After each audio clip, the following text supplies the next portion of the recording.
Marcos capítulo 14. Vamos a terminar de leer el texto de este capítulo. El capítulo más largo de Marcos es este capítulo 14 precisamente. Y es el capítulo donde Jesús va a Getsemaní, Jesús lucha en Getsemaní en contra de la posibilidad de ir a la cruz y suda gotas de sangre, le pide al Padre 3 veces si es posible, si hay alguna alternativa, Padre, que se haga. Sin embargo, tu voluntad y no la mía. Ahí él es encontrado por una cohorte romana que viene y lo apresa. Ahí es donde Pedro saca la espada y corta la oreja del siervo del sumo sacerdote de nombre Malco. Y es ahí donde Jesús saca su mano, sana la oreja del mismo siervo. Y de ahí entonces los discípulos se dispersan, se disgregan. Jesús es apresado, Jesús llevado ante el sumo sacerdote, pero de esos que se fueron, Juan y Pedro regresan de una manera un tanto escondida. Juan nos dice, el Evangelio de Juan, precisamente, que era amigo del sumo sacerdote, era conocido, pues tenía ciertos privilegios y puede entrar hasta la interioridad del patio. Pedro viene quizás ayudado por Juan, entra también al patio. Él ha regresado, él está ahí, pero mientras Jesús está siendo interrogado por el sumo sacerdote, mientras Jesús después de ser interrogado por el sumo sacerdote está siendo golpeado precisamente por haber sido encontrado culpable de blasfemia, violando principios que mencionamos la semana anterior, de que un acusado de un delito que llevaría a la pena de muerte no podía ser golpeado. Mientras eso está ocurriendo, que de acuerdo al texto parece que está ocurriendo en el segundo piso, en un piso superior a donde está Pedro, en la casa del sumo sacerdote, en el patio de esa residencia, en un nivel más bajo, estaba Pedro también siendo interrogado, pero de otra manera. Y con eso entonces yo quiero que usted pueda leer conmigo a partir del versículo 66 de Marcos 14 hasta el final.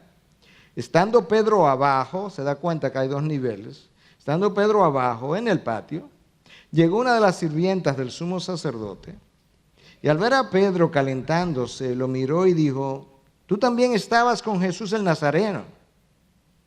Pero él lo negó diciendo, ni sé ni entiendo de qué hablas. Y salió al portal y un gallo cantó. Cuando la sirvienta lo vio, de nuevo comenzó a decir a los que estaban allí, este es uno de ellos. Pero él lo negó otra vez. Y poco después, los que estaban allí volvieron a decirle a Pedro, seguro que tú eres uno de ellos, pues también eres Galileo. Pero él comenzó a maldecir y a jurar, yo no conozco a este hombre de quien habláis. Al instante un gallo cantó por segunda vez. Entonces Pedro recordó lo que Jesús le había dicho. Antes que el gallo cante 2 veces, me negarás 3 veces. Y se echó a llorar. Padre, gracias que tú no has escondido los tropiezos, los fracasos, las fallas, los pecados, las debilidades de tus líderes. Gracias por la gran enseñanza que eso representa para nosotros. Gracias por la gran advertencia que eso nos brinda. Gracias por el conocimiento de la naturaleza humana que tú provees a través de estas ventanas de iluminación. Yo quiero pedirte junto con todos mis hermanos en esta hora que tú nos ayudes a encontrar el Pedro en nosotros. Y gracias porque de la misma manera que perdonaste a Pedro, si venimos delante de ti, tú y yo también podemos ser perdonados. En tu nombre, amén, amén. Bueno, el texto que yo acabo de leer describe un acontecimiento, un evento, quizá de los más conocidos por cristianos y no cristianos. Y no solamente de los más conocidos, es uno de los eventos más vergonzosos de la historia de la iglesia. Porque Pedro es el líder, eventualmente, de la iglesia de Jerusalén. Pedro ha venido actuando como la cabeza del grupo. Pedro es quien responde a la pregunta ¿y quiénes dicen vosotros que yo soy? Y Pedro es la persona que dice, tú eres el Cristo, el Hijo del Dios viviente. Pedro ha hecho la afirmación más extraordinaria que hombre alguno pudo haber hecho en cuanto a la identidad de Cristo, y es ese mismo Pedro ahora que en otra circunstancia niega la identidad e identificación y conocimiento de aquel que él había confesado. Realmente algunos han dicho que los evangelios, la Biblia son mitos, son historias inventadas, pero si usted es una persona pensante, lógica, yo creo que eventos como este le ayudarían a concluir que claro que esto no pudo haber sido una novela inventada, porque ¿quién se va a inventar una novela que tú mismo escribes o muchos de ellos escribieron, donde tú luzcas tan mal como los discípulos lucen en este relato, donde tú luzcas tan débil, donde tú luzcas tan poco confiable? Las novelas escritas por los hombres que tienen que ver con nosotros lucimos como Superman y Batman y el Hombre Araña. Estrellas, protagonistas del bien, paladines de la justicia. Estos hombres no lucen así a lo largo de su vida. Aquí está un grupo de 12, de uno lo traiciona, otro lo niega y los otros andaban corriendo. Estos 12 discípulos quedan bajo una sombra de vergüenza en el relato que estamos viendo. No hay nada heroico, no hay nada aplaudible, no hay nada de admiración en esto que yo acabo de leer. Y eso, si hubiese sido inventado, probablemente no estuviera en el relato. En la semana anterior, en el mensaje de la semana anterior, nosotros vimos un interrogatorio también de parte del sumo sacerdote para con Jesús. Pero como decíamos, evidentemente parece ser cuando tú pones los evangelios juntos como que estos interrogatorios se estaban llevando a cabo al mismo tiempo. Jesús arriba y Pedro abajo. Jesús dando testimonio de la verdad, Pedro dando testimonio de la mentira. Pedro se había acercado, dice el texto, la descripción, y se había acercado al calor, a la hoguera, al fuego para calentarse. Tenía sentido porque eso está ocurriendo entre marzo, abril, y esa época en Jerusalén es una época todavía un poco fría en las noches, de manera que tenía sentido que hubiera fuego en medio del patio del sumo sacerdote que proveería cierta luz. Recuerden que no había iluminación artificial y a la vez cierto calor, y es ahí donde Pedro se encuentra. Pedro está representando al grupo de los 12 o de los 11, por lo menos en este sentido, en la manera como él se comporta. Pedro pertenece al grupo que había jurado junto con Pedro. Primero Pedro lo afirma, luego el grupo lo apoya, que ellos darían la vida por el Señor Jesús si fuera necesario. Irían a la cárcel y hasta morirían. Pedro no conoce que le faltaba la fortaleza de carácter para exponerse a ciertas circunstancias. Y yo creo que si comenzamos a aplicar el mensaje desde que arrancamos, por así decirlo, desde que iniciamos, ya podemos comenzar a decirnos a nosotros algunas cosas. Yo necesito conocer la fortaleza de carácter hasta donde yo pueda, porque muchas veces nosotros nos exponemos a circunstancias y situaciones pensando que tenemos la fortaleza de carácter para resistir la tentación a la que me voy a exponer.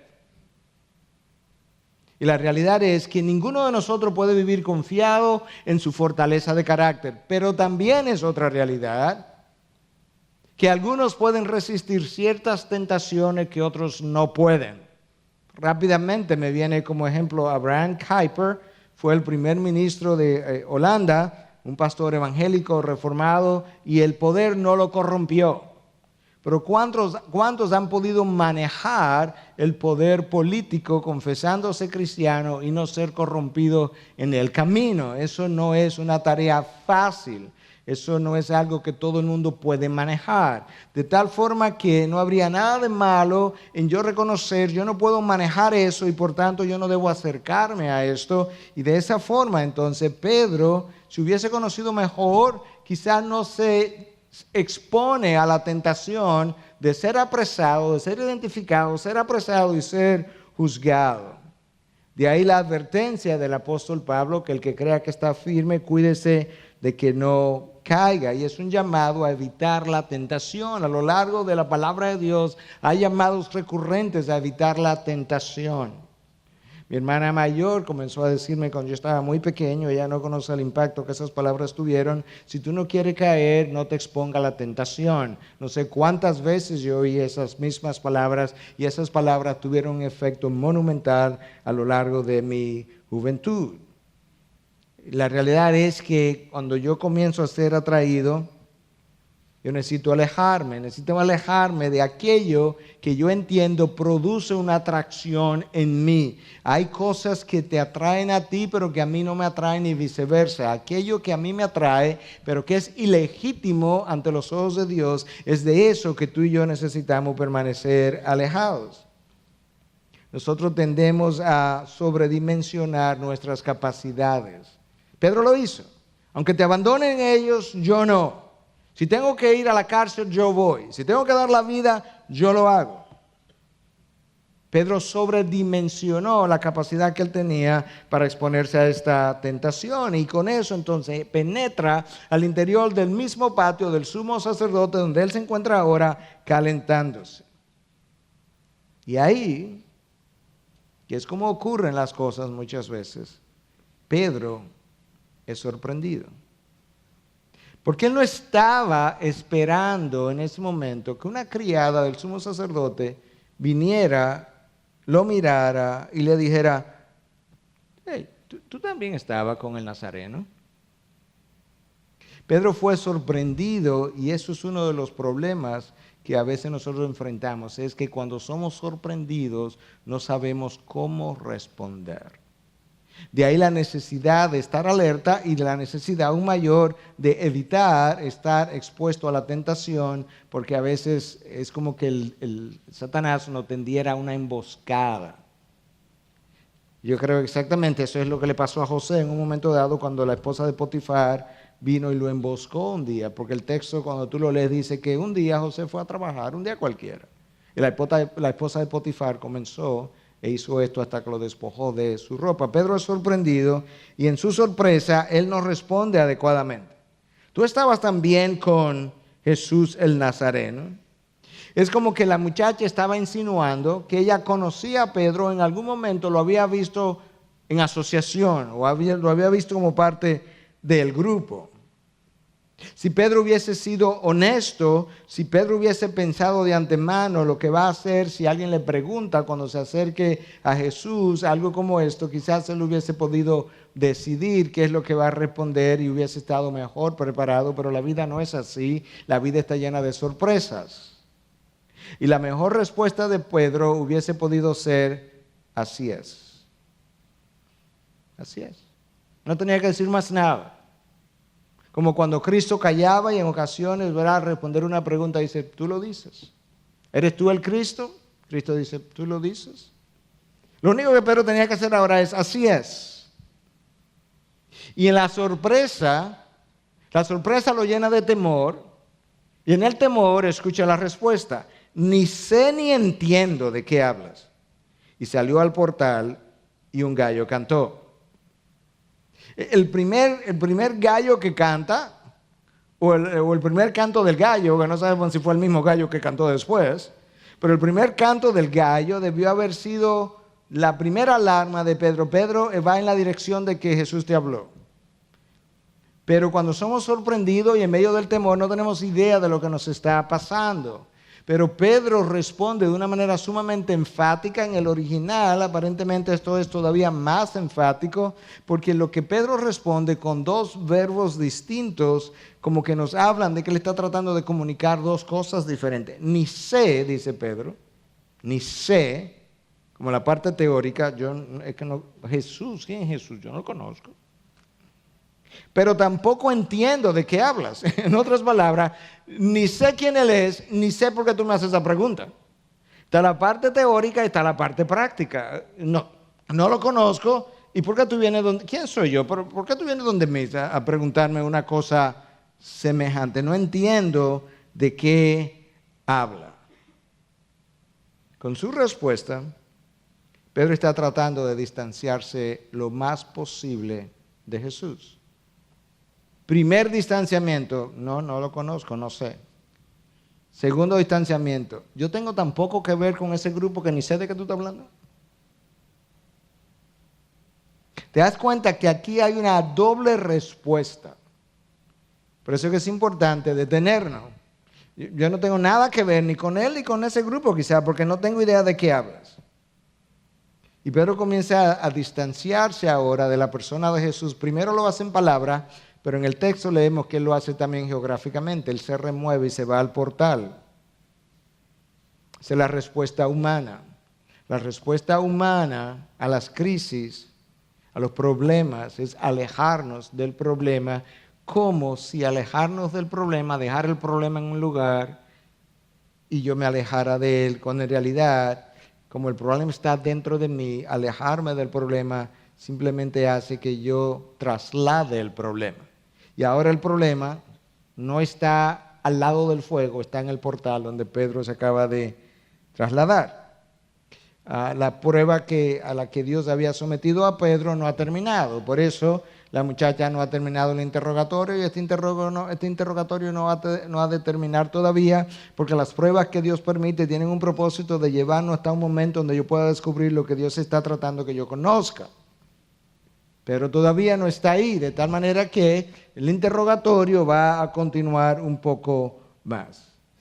Los discípulos se habían escondido, salieron corriendo, Pedro se aleja ahora, se va al portal. Él había sido tomado por sorpresa, pero él va a ser sorprendido otra vez. Una de las razones por las que el ser humano miente es justamente cuando él es sorprendido con una pregunta que él no esperaba y para la cual él no tiene respuesta, que no sea la verdad que lo compromete. Una de las razones por las que el ser humano miente es cuando él es sorprendido con una pregunta que él no esperaba y él no tiene respuesta, que no sea la verdad que lo compromete. Ahí es donde está Pedro. Entonces lo que sale de nosotros en ese momento es lo que somos. Lo que sale de nosotros es el verdadero yo, la verdadera identidad. Y eso es lo que nosotros estamos viendo en Pedro. Lo que sale de nosotros a veces sale para justificarnos. Otras veces lo que sale es ira. Otras veces en la respuesta nos quedamos callados. Y otras veces, si realmente hemos sido sorprendidos, pero no tengo hechas, no tengo sospechas, pues lucimos un poco como sorprendidos porque como que, bueno, pero no sé a qué realmente viene la pregunta. Pero cuando no es así realmente, en realidad nuestra respuesta refleja una mentira y la razón por la que mentimos es porque somos mentirosos. Nosotros no mentimos y luego dicen, tú eres mentiroso. No, nosotros somos mentirosos y por eso mentimos. Y antes de que tú digas, sí, es verdad, pastor, todos estos cristianos son unos mentirosos, espera un momento a que escuche el veredicto de Dios sobre la raza humana. Porque el veredicto de Dios sobre la raza humana es sobrio y a la vez es humillante. No en el mal sentido de la palabra, es la descripción de lo que verdaderamente somos, que nos debe llevar cada vez más al pie de la cruz, como hablamos y oramos. Salmo 116, 11. Dije alarmado, todo hombre es mentiroso. ¿Usted se ha visto así alguna vez? Todo hombre es mentiroso. Mantén eso ahí en tu mente porque vamos a regresar en un momento. Quizás tú has pensado o estás pensando, bueno, yo no he negado a Jesús de esa manera. Mantén eso en tu mente, que vamos a regresar ahí de otra vez. Porque eso puede ser verdad, que tú no hayas negado a Jesús de esa manera, porque tú tampoco has estado en la situación en la que Pedro se encontraba. Pero por eso decía alguien, cuando tú juzgas a alguien, ten cuidado. Porque hay tres cosas, yo lo mencioné esto en un mensaje anterior, creo que estábamos en el CELP todavía, pero lo mencioné en alguna ocasión. Hay tres cosas que tú no conoces. Número uno, tú no conoces la magnitud de las fuerzas que lo asediaron. Número dos, tú no conoces cuánto tiempo él o ella luchó para no dejarse vencer. Y número tres, tú nunca has estado en la misma situación para saber cómo tú hubieses respondido si tú hubieses estado allí. Tres cosas. Número 1, desconoce la magnitud de la fuerza que lo asediaron. Nuestra carne, nuestra lucha no es contra carne ni hueso, contra sangre ni carne, sino contra potestades y principados en las regiones celestiales. Número 2, no sabe cuánto luchó la persona por no dejarse vencer. Y número 3, tú nunca has estado ahí para saber cómo tú hubieses respondido de haber pasado por la misma situación. Pedro debió haber experimentado cierto temor con la primera pregunta. Y Pedro entonces, al experimentar el temor, él se aleja del calor donde él se había acercado de la hoguera, pero él se aleja del calor de la situación. La situación genera calor. Esto es peligroso, esta gente, esa criada es peligrosa, déjame alejarme de ella. Y eso es nuestra tendencia, tendemos a alejarnos del calor. Es como alguien decía, la mariposa, que llaman en inglés moth, la mariposa esa marroncita que se acerca a la luz de la lámpara de queroseno, muchas veces se siente atraída por la luz, pero cuando se pega a la lámpara, propiamente dicho, al tubo de la lámpara, inmediatamente se despega porque la luz la atrae, pero el calor la repele. Y muchas veces la luz del Evangelio nos atrae, pero el calor de vivirlo nos aleja. Y ahora Pedro está experimentando el calor de vivir la fe cristiana. Y es nuestra tendencia humana, cuando las cosas no salen bien, cuando las cosas no van de una manera que yo pueda controlarlas, cuando las cosas no van como a mí me parecen, cuando las cosas no van como yo quiero, es nuestra tendencia a alejarnos del problema. Y Pedro niega a Jesús una primera vez, el gallo canta por primera vez y entonces Pedro se aleja. Pedro niega la identidad y la amistad que él ha cultivado con Jesús, o Jesús ha cultivado con él por 3 años. Pedro niega que ese hombre con el que yo caminé sobre las aguas, si tú supieras que ni entiendo lo que tú me preguntas. Ese hombre que vino y sanó a mi suegra, yo no sé quién es ese hombre. Ese hombre quien hace un rato yo le corté la oreja a un individuo de nombre Marco y él lo sanó, nunca yo he estado con ese hombre, es más, ni sé lo que tú dices. Mientras Pedro niega la identidad de Jesús, el sumo sacerdote, en otro nivel, está preguntándole a Jesús acerca de su propia identidad. Le dice, ¿eres tú el Cristo, el Hijo del Bendito? Eso lo vimos la semana pasada y escucha a Jesús. Jesús dijo, yo soy. El contraste entre el yo soy de Jesús y el yo no conozco a ese que está allá arriba de que tú me estás hablando. Jesús afirma su identidad, Pedro la niega.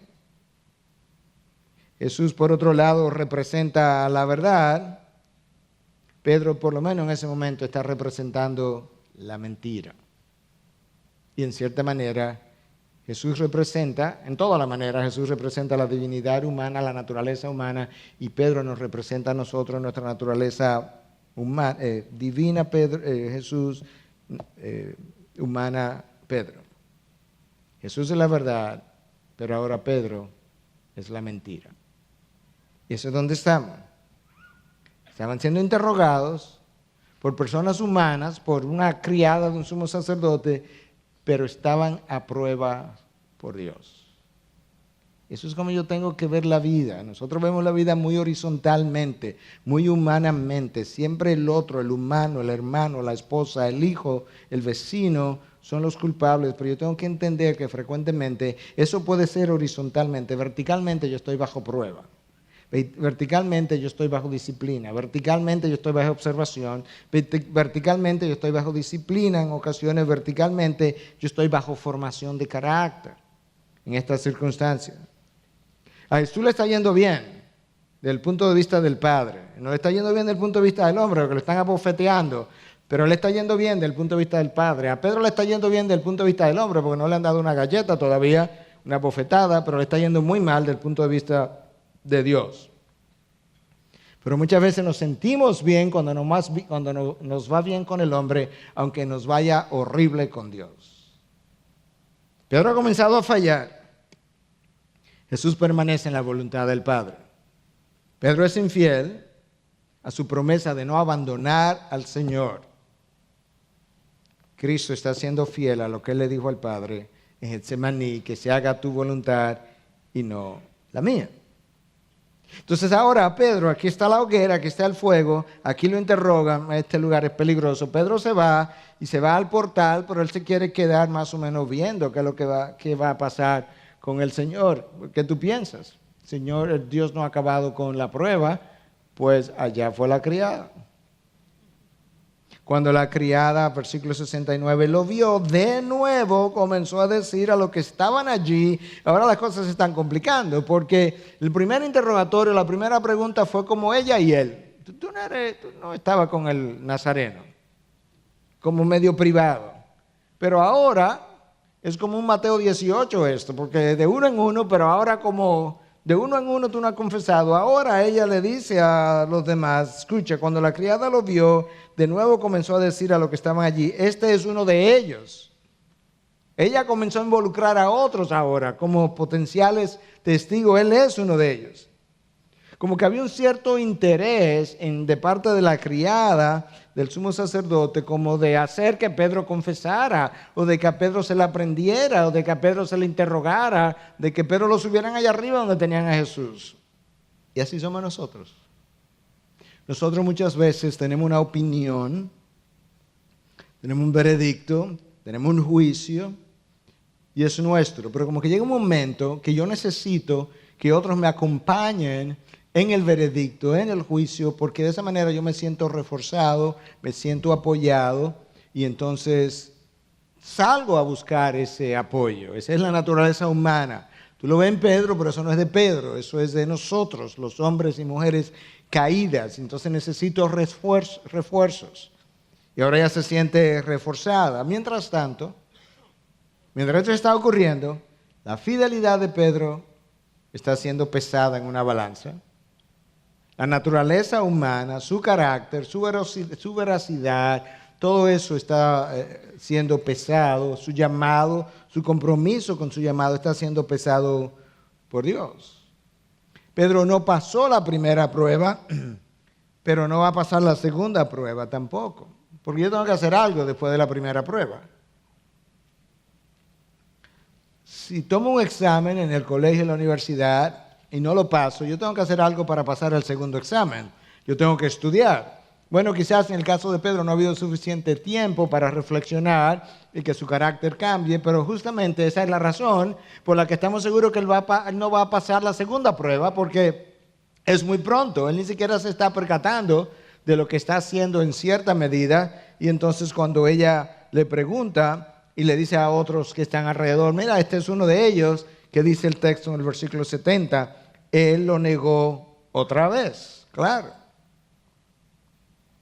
Dios nos prueba una vez, y cuando las cosas no ocurren tan rápido como en este caso, nos da tiempo para corregir ese fallo de la primera vez. Pero si yo no hice nada, pues obviamente vendrá una segunda prueba en la que yo voy a comportarme con toda probabilidad exactamente igual que la primera, porque yo no hice nada después de la primera. Debimos habernos puesto en alerta, debimos haber fortalecido el carácter, debimos haber confesado, debimos habernos arrepentido, debimos haber recibido al Señor, y que el Señor, si no lo conocíamos, o haber regresado al Señor si lo conocíamos. Pero Pedro no tuvo tiempo para hacer todo eso. Él falló junto a la hoguera y él falló junto al portal, claro. La prueba de Pedro no ha terminado. Pedro no había tenido tiempo para mejorar la condición de su corazón. La caída de Pedro no se da por la criada del sumo sacerdote. Yo quisiera dejar eso enfatizado hoy, porque yo creo que lo sabemos cuando nos detenemos a pensar. La caída de Pedro no se da por la noche que se estaba viviendo. La caída de Pedro se da por lo que había en su interior. Porque Cristo vivió la misma noche con peores interrogatorios y él no cayó. Recuerda claramente que la otra persona o la circunstancia nunca es la causa de mi reacción. La otra persona o mi circunstancia simplemente son los disparadores de aquello que está en mi interior y que sale a relucir, que yo no conocía, que otros tampoco y que de repente nos sorprende a todos.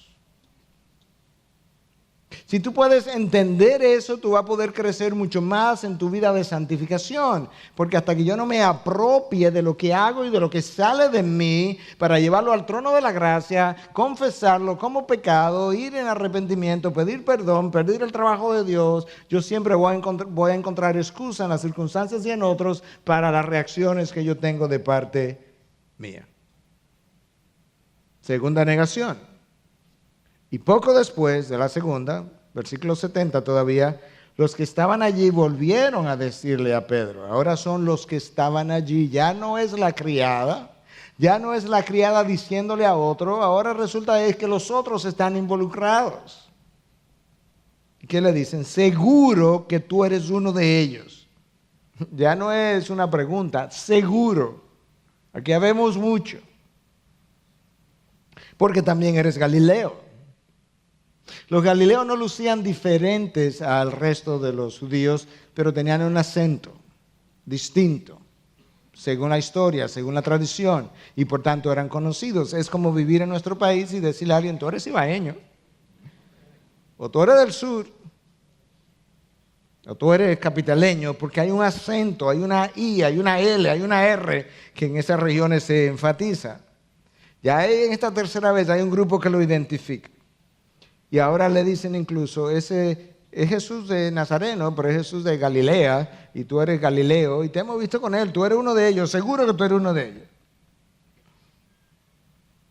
En otras palabras, la prueba bajo la cual Pedro estaba tenía que continuar hasta que se pudiera poner de manifiesto, sin lugar a dudas, para Pedro y para nosotros como advertencia, qué es lo que se esconde en el corazón del hombre. Y cuando nosotros no lidiamos, con el pecado inicialmente, nos encontramos atrapados por él posteriormente. Esa es la realidad. Pedro ahora está atrapado. Él no ha lidiado, de alguna manera Dios sabía cosas que él no sabía y que nosotros solamente sabemos retrospectivamente al leer la historia.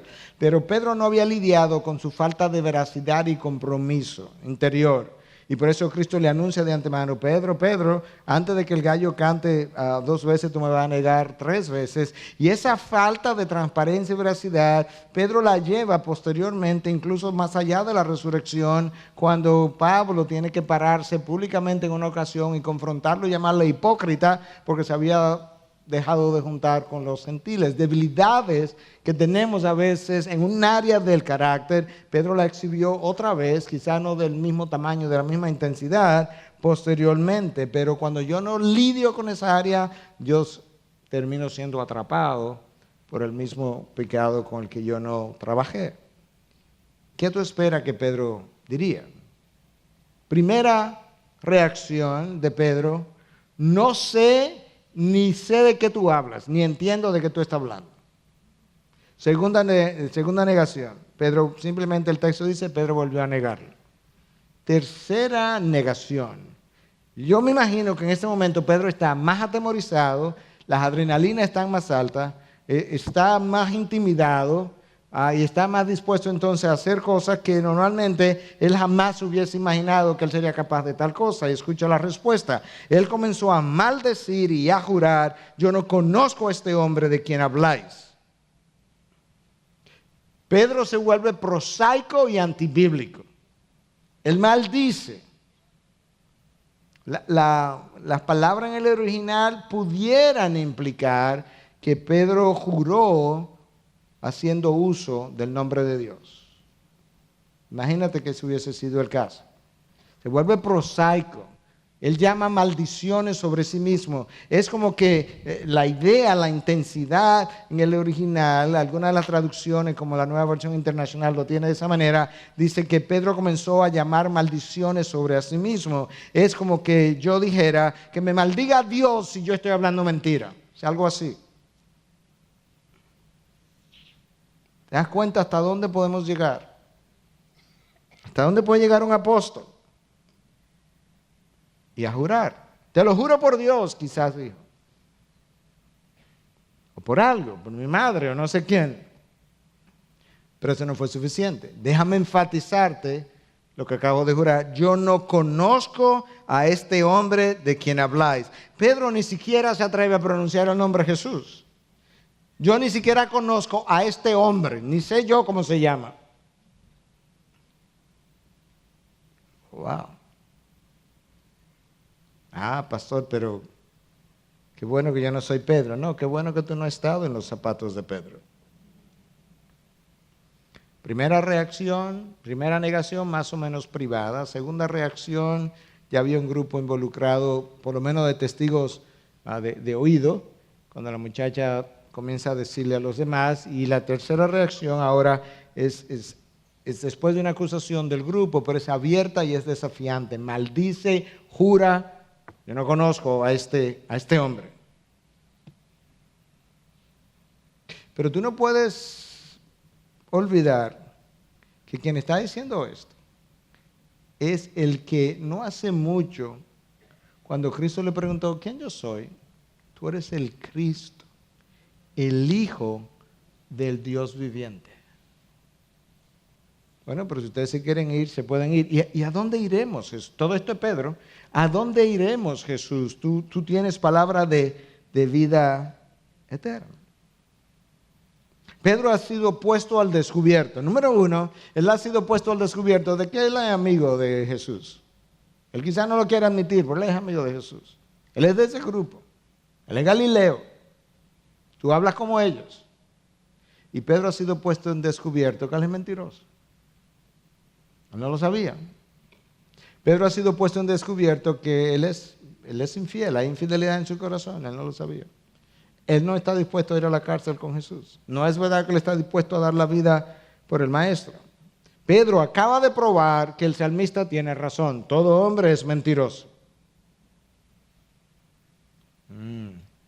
Wow. A Dios las gracias cuando Él nos protege de situaciones donde nosotros terminaríamos mintiendo. En su gracia y misericordia. La manera como es fácil de ver que todo hombre es mentiroso, vamos a comenzar por un punto que hemos enfatizado, sobre todo en los últimos mensajes. Si nosotros no vemos las cosas como son, sino como nosotros somos, nosotros nunca tenemos la verdad completa. Si nosotros no vemos las cosas como son, sino como nosotros somos, nosotros nunca tenemos la verdad completa de la situación. Otras veces decimos la mitad de la verdad y ocultamos la otra mitad que me puede hacer lucir en peores condiciones. De ahí que la famosa fórmula de la corte, jura usted decir la verdad, sí, toda la verdad y nada más que la verdad. Porque yo te puedo decir la mitad de la verdad y no decir más nada y yo he dicho la verdad, lo que yo no he dicho es toda la verdad. O yo te puedo decir toda la verdad y luego agregar de una parte que no es verdad y entonces yo no dije nada más que la verdad. Otras veces suprimimos la verdad. ¿Cómo lo hacemos? Sabemos algo que a mí no me conviene que se sepa de mis hijos, de mi esposa, de mi esposo, de mi iglesia, pero no lo decimos. Suprimimos la verdad y en ocasiones distorsionamos la verdad. Y distorsionamos la verdad en ocasiones intencionalmente para lograr nuestros propósitos y en otras ocasiones no intencionalmente porque no estamos viendo las cosas como son, sino como nosotros somos, decimos, respondemos, traspasamos la información distorsionada porque la hemos visto y sentido y juzgado como nosotros somos. Otras veces lo hacemos porque respondemos en un arranque de celo o de envidia o de ira o de cualquiera o de temor y todo eso hace que lo que salga distorsionado. Sea Dios veraz y todo hombre mentiroso. El salmista tiene razón, todo hombre es mentiroso. Pedro niega a Jesús de esa manera. Tercera vez, al instante un gallo cantó por segunda vez. Entonces Pedro recordó lo que Jesús le había dicho: antes que el gallo cante 2 veces, me negarás 3 veces. Wow. Se cumplió la profecía. Pedro lo acaba de descubrir. Y una de las cosas que nosotros vemos entonces en el texto, no es solamente que Pedro está conociendo de lo que él es capaz, Pedro está conociendo la habilidad de Dios para profetizar y ver las profecías cumplidas, y poco tiempo después Pedro verá a través de su propia negación la fidelidad de Dios en medio de su infidelidad. Y eso es una de las cosas que Dios quiere que nosotros veamos. No solamente que yo vea mi carácter, pero Dios quiere que yo vea el suyo en medio de las flaquezas del mío. Porque el suyo va a lucir para mí mucho mejor cuando yo vea lo mal que está el mío. Ese día la negación de Pedro a Pedro le dio mucho más entendimiento de la naturaleza humana, sin lugar a duda. Le ayudó a conocerse a sí mismo mucho mejor. Le ayudó a su santificación. Porque no puedo santificarme hasta que yo no vea dónde está mi pecado, para que yo pueda entonces ir donde Dios en busca de ayuda. Y le ayudó a entender algo que luego fue revelado en las cartas de Pablo para nosotros. Cuando nosotros somos infieles, Dios permanece fiel.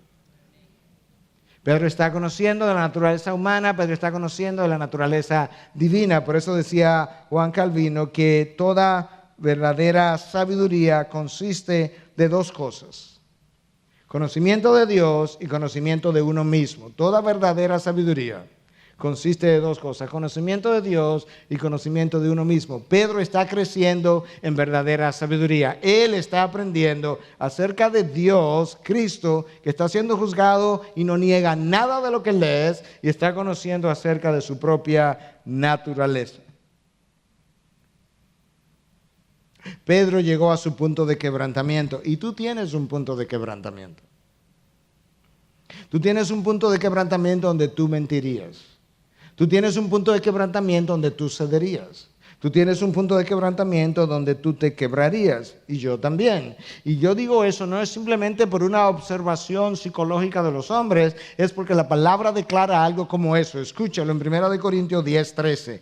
No os ha sobrevenido ninguna tentación que no sea común a los hombres, y fiel es Dios, que no permitirá que vosotros seáis tentados más allá de lo que podéis soportar, sino que con la tentación proveerá también la vía de escape, a fin de que podáis resistirla. ¿Viste claramente lo que Dios declara? Dios es fiel para no permitir que una tentación que tú no puedas soportar, que te quebraría, no llegue a ti. Pero entonces, cuando esa tentación que Dios determina, mide, calcula que tú puedes soportar, cuando Él la permite que llegue junto con la puerta de salida. Precisamente porque Dios es fiel. Y Él dice que Dios provee la vía de escape a fin de que podáis resistirla. Si Dios no proveyera la vía de escape, tú te quebrarías. Si Dios permitiera que tentaciones que nosotros no podamos soportar llegaran a nosotros, nosotros nos quebraríamos también. Dios solamente permite que yo sea tentado hasta donde yo pueda soportar. Pedro no lo apresaron, no lo interrogaron como a Jesús, porque hasta ahí podría Pedro soportar, por así decirlo. Más allá, Pedro hubiese probablemente sido un apóstata. Él apostató de la fe temporalmente por unas horas, pero si Jesús permite que él le llegue una tentación como la que le llegó a él, Pedro probablemente hubiese sido un apóstata. Pero fiel es Dios, que no permite tal cosa. Satanás nos tienta, Dios nos prueba. Ambas cosas están en la palabra. Dios no tienta, Dios no puede ser autor de tentación o pecado. Cuando alguien es tentado, dice Santiago, que no diga que está siendo tentado por Dios. Dios no tienta, Satanás sí, pero Dios sí nos pone a prueba. Hay diferentes palabras en la Biblia para referirse a las pruebas que Dios permite que lleguen a nosotros. La diferencia entre la prueba y la tentación es su intención. La tentación que viene de Satanás tiene la intención de hacerte caer y hacerte apostatar. La intención de la prueba es hacerte más cercano a la imagen de Cristo. De manera que cuando Dios permite la prueba, Él no anda buscando tu caída y Él no anda buscando tu apostasía, Dios anda buscando su imagen. Decía que todos nosotros podemos quebrarnos. Bueno, habían condiciones que llegaron a quebrar hasta ese punto a Pedro. Por ejemplo, ellos no habían dormido mucho la noche anterior, estaba cansado. Sus barreras no son las mismas. Pedro estaba solo esa noche, no tenía a los otros amigos con él y Jesús no estaba con él tampoco. Era de noche, la noche como que intimida. Era el patio del sumo sacerdote. Está oscuro, está tenso, está nervioso. Él no sabe lo que le va a pasar a Jesús. Tiene que haber habido muchos, yo me imagino que el interrogatorio de Jesús, las preguntas no eran, ¿eres tú el Cristo? Yo imagino que eran de volumen alto, exasperado, que otros podían oír, me lo imagino yo por lo menos. Él está en territorio enemigo, él no está en el patio de su casa, no en el patio de su casa que lo están interrogando. Y en último lugar, Pedro fue sorprendido. Todas esas cosas nos predisponen a mentiras, a las caídas, pero revelan quiénes somos realmente. Pedro probablemente recordó, un poco más adelante, las palabras de Cristo. Simón, Simón, Satanás ha pedido permiso para zarandearte, pero yo he orado por ti. ¿Te das cuenta que aquí hay una prueba que viene de parte de Dios, pero que Dios dice, ok, Satanás, lo puedes zarandear, pero como Cristo ha orado por él, tú tienes un límite? ¿Te das cuenta también que nuestra lucha no es contra carne ni sangre, no es contra la criada del sumo sacerdote? Es Satanás que pidió permiso para zarandear a Pedro. La criada está simplemente sirviendo de instrumento. Y es por eso que Cristo no nos puede dejar solo, porque la lucha es mayor que nosotros y es invisible, yo no la veo. Pedro, yo he orado por ti. Pero Satanás viene y nos zarandea. David fue zarandeado por Satanás cuando hizo el censo. El texto de Primera de Crónica dice que fue incitado por Satanás. Jesús fue zarandeado, pero Jesús es Jesús. Fue zarandeado en el desierto por 40 días. Lo tentó por 40 días, dice el texto. Lo zarandeó. Lo único fue que Jesús, al ser Jesús, él no pudo hacerlo caer. Le hizo todo tipo de ofertas. Pedro está siendo zarandeado. Y al yo revisar la historia bíblica, ya ahora yo estoy convencido que el ser zarandeado por Satanás es parte del currículum de Dios. Zarandeo 101 se llama la materia. Es donde Dios nos prueba, es donde Dios nos muestra, es donde Dios muestra lo que hay en mi interior, es donde Dios muestra mi infidelidad, es donde Dios muestra mi falta de santificación en un área, es donde Dios muestra que yo necesito fortalecimiento, es donde Dios dice, esa parte todavía no se parece a mí, tiene que llegar a ser como yo. Pedro es interrogado 3 veces, niega a Jesús. ¿Y tú sabes qué pasó después que crees que él jura? Ya no le siguieron molestando. Terminó la prueba. La prueba tenía un comienzo y tenía un fin. ¿Cuál era el comienzo? Primera pregunta con interrogación. Y el final, cuando el gallo cante y que tú me hayas negado 3 veces. Eso es lo único que yo quiero que pase, Pedro. Después de ahí no te va a pasar más nada. Lo único que yo quiero que tú entiendas es lo que hay en tu corazón. Bueno, pero ¿y para qué? Porque ahora, Pedro, tú podrás ser menos autosuficiente como te has venido confesando a lo largo del camino, y tú podrás pegarte más a mí, buscar más suficiencia en mí, depender más de mí, porque las pruebas que te vienen, Pedro, son de mayor calibre. Son de mayor peso. De hecho, Pedro, tú no lo sabes todavía, pero te llegará una prueba tan grande que tú tendrás que morir crucificado, y tú vas a pedir que te crucifiquen boca abajo, en honor a mi crucifixión. ¿Te das cuenta cómo esta prueba ayudó a preparar a Pedro para pruebas mayores? Tú no puedes afrontar pruebas mayores y pasar con buenos colores sin que Dios te prepare en pruebas anteriores. Y Pedro pasó con buenos colores a la hora de la muerte, pero él tuvo que pasar por esta. La prueba terminó, el propósito de Dios para con Pedro terminó. Esta prueba probaba la fidelidad de Dios, probaba la infidelidad de Pedro, lo preparaba para pruebas futuras. ¿Qué Pedro descubrió en esa ocasión? Que él no era tan fiel como él pensaba. que él no era tan valiente como él se creía, que él no era tan confiable como él pensaba también, que él no era tan veraz.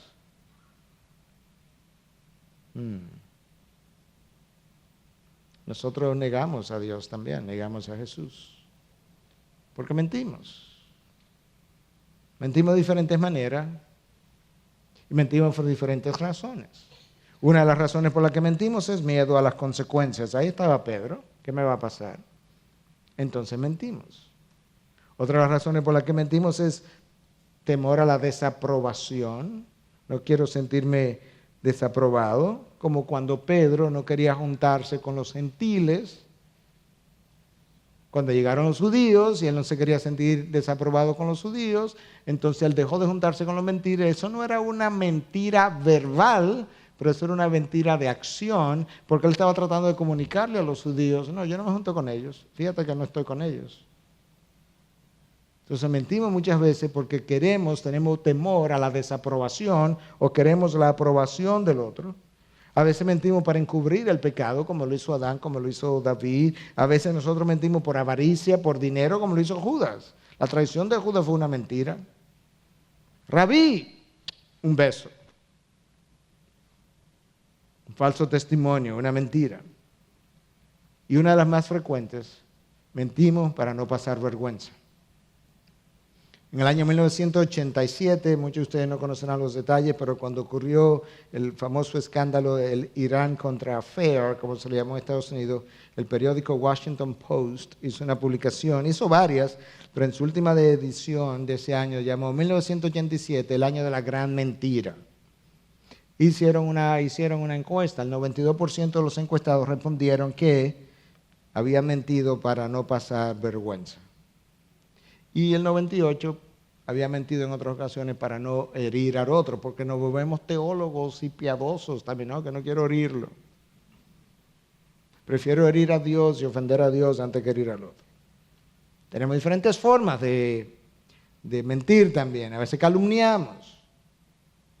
Lo que estos falsos testigos estaban haciendo con Cristo en ese segundo piso era una calumnia, eran falsas acusaciones. Eso es una manera de mentir. Otras veces mentimos al dar lisonja. Cuando los fariseos vinieron, le dijeron: maestro, sabemos que eres veraz. Oh, ¿cierto? Bueno, pues entonces créeme. Pero no, eso era una lisonja para eventualmente entonces poderlo atrapar en la pregunta que seguiría después. Siervo, ¿cómo estás, siervo? A veces una lisonja. Es un hombre grande. La exageración es una mentira. La exageración de los logros. Los temperamentos pecan de diferente manera. De la misma forma que el colérico peca en su ira, los sanguíneos pecan en exageraciones. Que la gente le ponen su salsa.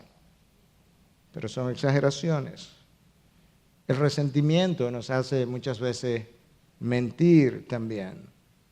Y a veces mentimos por necesidad, entre comillas, que no es tal cosa. Mentí porque no me atreví a decirle a mi esposo o a mi esposa lo que el médico me dijo porque se va a deprimir tanto.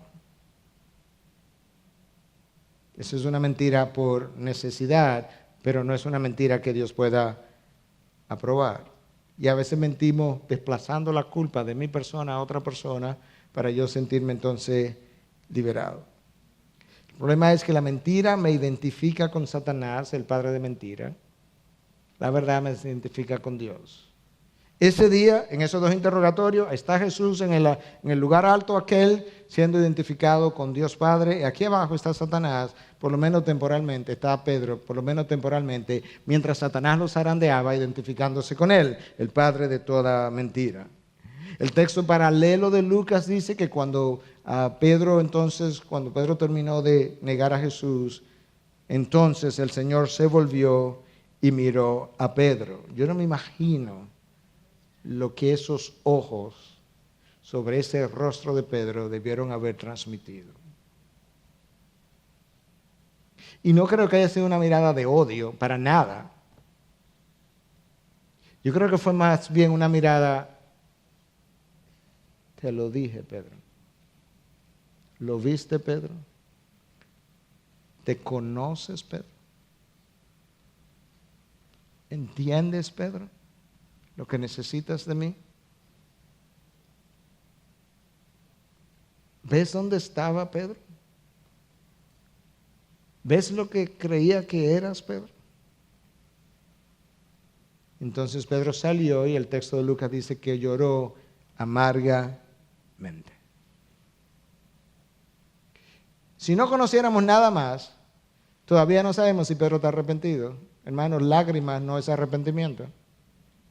Créame, yo he visto muchas lágrimas sin arrepentimiento por muchos años. Lágrimas no son arrepentimiento, frutos de arrepentimiento son arrepentimiento. Tristeza no es arrepentimiento. Pablo dice a los Corintios, hay una tristeza del mundo y hay una tristeza de Dios.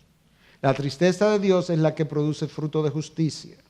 Por tanto, frutos son las señales de verdadero arrepentimiento. Cambios conductuales no son arrepentimiento. La psicología puede lograr eso también. Pedir perdón no es arrepentimiento. Gente que no conoce a Dios pide perdón. Gente inconversa me ha pedido perdón. Y a usted también. O quizá usted lo ha hecho cuando no era creyente. La única evidencia de arrepentimiento son los frutos que las lágrimas, la tristeza, el dolor, los cambios eventualmente producen. Si no supiéramos nada más de Pedro, no hubiésemos sabido nada. De Judas, afirmamos que no tuvo arrepentimiento, aunque la palabra dice que Judas tuvo remordimiento y hasta se ahorcó. Pero eso no fue arrepentimiento. No. El arrepentimiento no produce esos frutos. Produce frutos de justicia.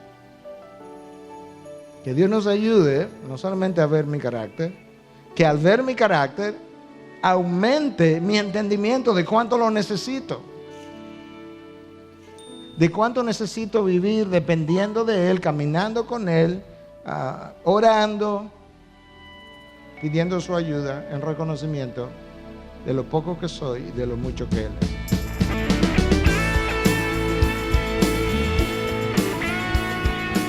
Esta es una producción que llega hasta ustedes gracias a los aportes de individuos y empresas comprometidos con la defensa de la fe. Para más información, preguntas y comentarios, visite nuestra página de internet www.integridadysabiduría.org. En esta página encontrará información sobre la producción de este y otros recursos que ponemos a su disposición, como también las formas en las que usted puede contribuir con la producción de programas como estos.